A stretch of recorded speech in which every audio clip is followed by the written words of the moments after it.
Kumusta mga kanoysi? Welcome back sa ating YouTube channel, Philippine Noises. So ngayong araw, off topic muna tayo kasi alam niyo naman yung balita ngayon, di ba? Sobrang daming, kasi si PRRDs, na-etch na nga, ano. So, ngayon naman, off topic muna tayo. Wala lang, gusto ko lang manood. Pagbigyan muna natin sila ngayon na cry, ano. So, ngayon, panonoorin natin is about naman ito sa gaano nga daw ba kayaman si President Bongbong Marcos, ano. So, na-curious ako. So, maybe mga ilang araw, balik ulit tayo dyan. Dito muna tayo. So, this video is from OK Dito. So, meron itong pamagat na grabe, ganito pala kayaman si Pres Bongbong Marcos ngayon. PBBM Network Business Network tuloy.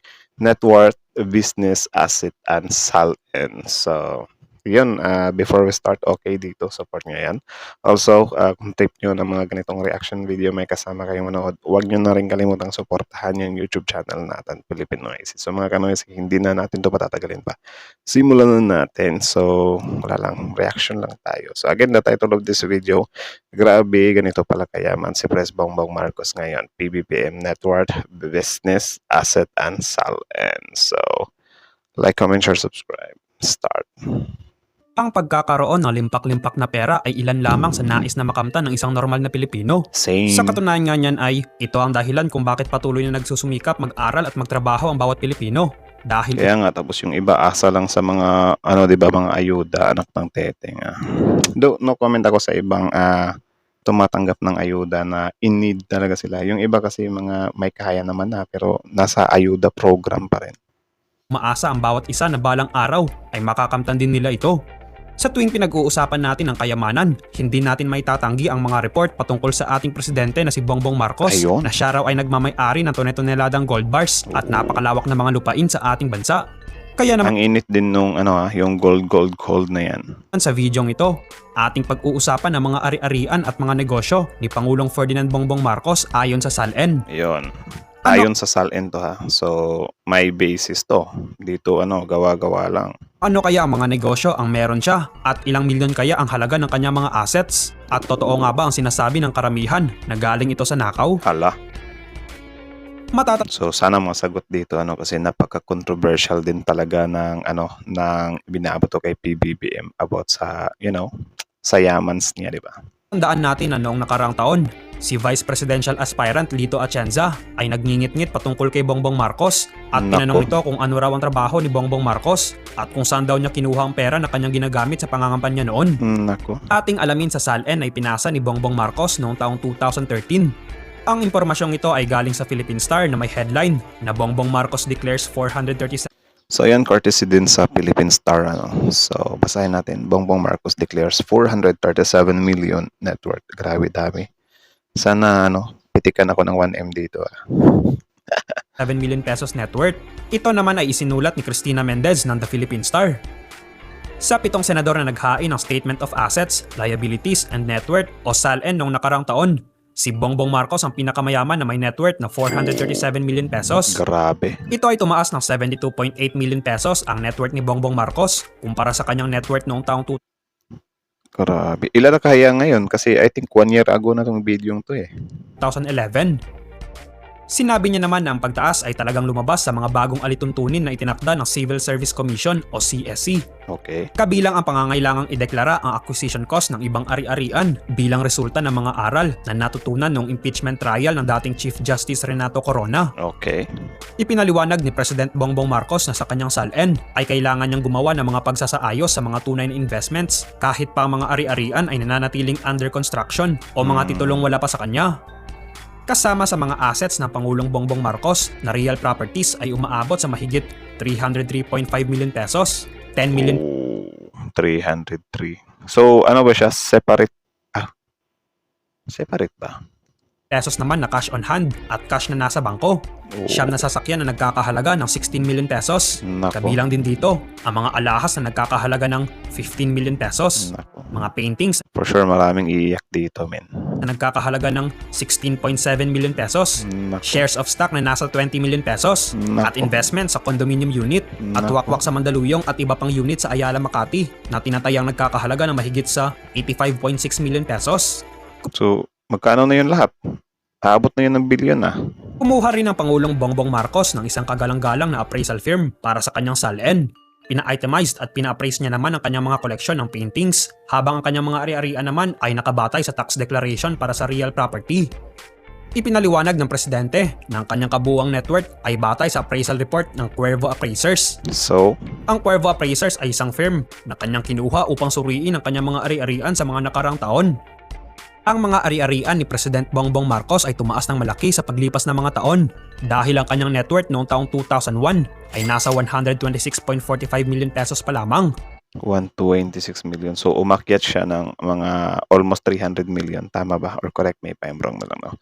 So, dito din nagkakaproblema yung iba, yung especially yung mga critics ni PBBM. Kasi, syempre, sila kasi, ang nila is, hindi nila iniisip ba na yung tao kapag may ganyan kalaking pera, pero in 2001, di nila naiisip na yung 120 million plus na yan is pwede niyang i-roll yan.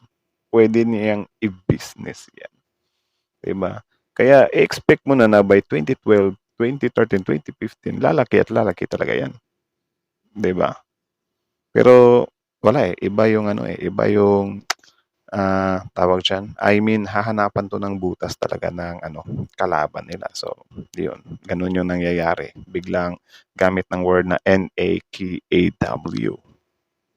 Ito naman ay umabot sa 180 million pesos noong taong 2008 Oh. at 315.5 million pesos naman pagsapit ng taong 2009. Bumaba naman ito ng kaunti sa taong 2010 na nasa 311.5 million pesos Grabe. at tumaas naman sa taong 2011 na umabot sa 364.4 million pesos. Oo. Samantala, ayon naman sa report ng Rappler noong February 25, 2021, nakasaad dito na nabawi ng pamilyang Marcos ang kanilang pagmamay-ari na 25 hectares na property sa Cabuyao, Laguna matapos ang desisyon ng Sandigan Bayan na dapat ibalik sa mga Marcos ang kinikwestyong ari-arian. Diba? Tapos kapag ka nabawi naman, of course, iiyakan din naman ulit yan ng mga kalaban nila. Kasi bakit daw ganyan? Bakit daw binigay ulit? Meron nga tayong korte na mag-decide, di ba? So, wala na tayong magagawa dyan. Ari-arian ay isinilid ng gobyerno bilang bahagi umano ng ill-gotten wealth ng pamilyang Marcos. Ang tatlong anak ng dating Pangulong Marcos ay nangatuwiran na ang Cabuyao property ay hindi bahagi ng listahan ng mga ari-arian na hinahangad ng gobyerno na mabawi mula sa pamilyang Marcos. Ang property na ito ay binili umano noong taong 1978 sa halaga Actually, may mga property nga si dating Pangulong Marcos na hindi naman talaga siya totally I mean, sariling pagsisikap talaga ng Pangulo ba. Pero, kinuha pa rin ng gobyerno. So, I think unfair din yung part na yon. 100,849.20 pesos lamang. Noong January 2010, Grabe, ang anti-graft court sa isang nagresolusyon ay nagpasya na in favor sa mga Marcos. Batay sa Cuervo Appraisers ng Cabuyao property ay mayroong fair market value na 622.5 million pesos na mula sa ari-ariang ito lamang. Laki. Tumayo si President Marcos upang makuha ang 207.5 million pesos bilang pagkakaroon ng 1/3 na bahagi sa property na ito. Opisyal ding idineklara ni President Bongbong Marcos ang 10 real properties. Pito rito ay Oo nga pala, kasi pwede pang paghatian din yun ng mga kapatid niya. Diba? residential and nature. Ang kanyang personal na ari-arian ay binubuo ng shares of stocks na nagkakahalaga ng 23.6 million pesos. Ang koleksyon ng paintings na nagkakahalaga ng 17.6 million pesos, mga alahas na nagkakahalaga ng 15 million pesos, at isang fleet ng mga magagarang sasakyan. Ang kanyang pera sa Yan din naman talaga yung gawain nila dati is talaga, investment talaga, mga alahas, paintings. Kasi syempre kapag ganyan, yung mga kasi yung alahas paintings, aakyat at aakyat yung value niya kapag patagal ng patagal. So yan yung mga diskartihan nila. So kung sasabihin mo na yung net worth lang nila ngayon is more on 100 million. After 10 years, wala talaga. Duduble o triple talaga yan. Diba? Di mo pwedeng sabihin na, saan kaya galing yung pera na yun? Yung mga tao din kasi, yung iba nagko-comment, mga wala kasing alam sa mga ganitong bagay ba na yung mga investment nga nila is pwede ngang magmahal pagdating ng araw. Or siguro wala lang, trip lang talaga nilang manira, no? Kaya aatakihin nila si PBBM sa parting yan. Sa mga bangko at cash on hand ay umaabot sa 8 million pesos. Sa kanyang mga nakaraang salin, si President Bongbong Marcos ay nagdeklara ng interes sa tatlong kumpanya nila ng kanyang asawa na si Luis. Ito ay ang Agustus Management Incorporation, Beldiver Manpower Incorporation, at NIV Property Holdings Incorporation. Ang lahat ng tatlong kumpanyang ito ay tinayo noong 2002. At ang pang-apat ay ang Wow. law firm na Most o Marcos, Ochoa, Serapio, Tan, na kung saan ang kanyang asawa ay isang founding partner na idinagdag noong 2010. Kaya naman, Grabe, meron din process lang ganun. Ngayon ko lang nalaman yun hanggat ang mga tao ay merong maiisip na mali kay President Bongbong Marcos, ay talaga namang isusumbat nila ito sa kanya. Kahit ang Tama. mismong pag-file ni President Bongbong Marcos ng tamang salin ay napasama pa.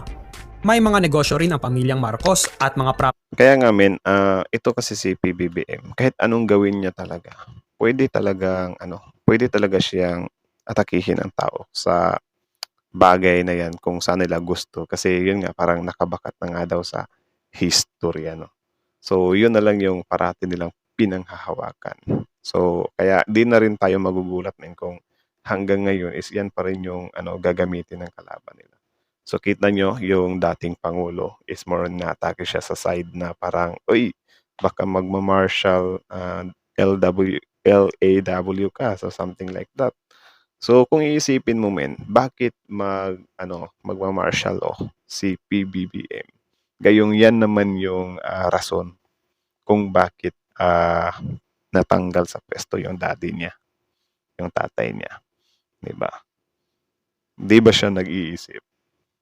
Kaya sinasabi ko sa inyo, malabo na mag-martial law si PBBM. Sobrang risky nun. Baka kapag ginawa niya yun, mauna pa siya kay BP Sara. 'Di ba? Na matanggal sa properties na pagmamay-ari rin nila. Ayon sa mga nabanggit, hindi naman nalingid sa atin ang karangyaan o yaman ng mga Marcos, kaya hindi na nakapagtataka na meron silang limpak-limpak na pera. Tama. Ang talagang nakapagtataka ay iyong mga public officials na hindi nagdedeklara ng tamang salin. Tama. Si President Marami namang mga public official. Ewan ko rin men kasi dito sa Pilipinas, bakit ba merong hindi pa rin nagdedeklara? 'Di ba dapat magdeklara sila? Or na lang para madali or para sa madaling usapan. Kung hindi ka magdedeklara, huwag kang tumakbo. Dapat ganyan ba? Dapat i-requirement siya kapag tatakbo ka. O ikaw, since tatakbo ka, dapat kapag ka manalo ka, magde-declare ka ng salina. Dapat ganyan para patas lahat. Hindi pwede yung selective lang. 'Di ba? Ng tsay-tsaying. Bongbong Marcos kasi ay natuto na mula sa kaso ng dating Chief Justice na si Renato Corona. Kaya naman nagdeklara na siya ng tamang salin para sumunod sa itinakda ng batas.